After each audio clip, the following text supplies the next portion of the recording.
दरम्यान अवादा कंपनीला मागितलेल्या खंडणीला अडथळा ठरले म्हणूनच देशमुखांची हत्या झाल्याचा दावा सीआयडीने केला आहे। खंडणीला अडथळा ठरल्याने देशमुखांची हत्या केल्याचा दावा सीआयडीने केलेला आहे। अवादा कंपनीची बाजू घेत देशमुखांनी घुलेला आव्हान दिलं होतं असं देखील सीआयडीने म्हटलंय। कराड आणि इतर आरोपींनी देशमुखांची हत्या केली असा दावाही सीआयडीकडून करण्यात आला। अवादा कंपनीला मागितलेल्या खंडणीला अडथळा ठरले म्हणून हत्या सीआयडी। खंडणीला अडथळा ठरल्यानं देशमुखांची हत्या केल्याचा सीआयडीचा दावा। अवादा कंपनीची बाजू घेत देशमुखांनी घुलेला आव्हान दिलं होतं सीआयडी।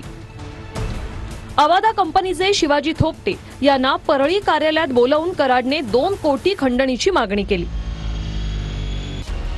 खंडणी न दिल्यास काम बंद करण्याची धमकी दिली। संतोष देशमुखांची अपहरण आणि हत्येची घटना होत असताना कराड इतर आरोपींच्या संपर्कात असल्याचं कॉल रेकॉर्डमध्ये दिसतं। कराड आणि इतर आरोपींना एकत्र बसवून गुन्ह्याचा तपास करायचा आहे। या गुन्ह्यात इतर आरोपींचा सहभाग आहे का याचा तपास करायचा आहे।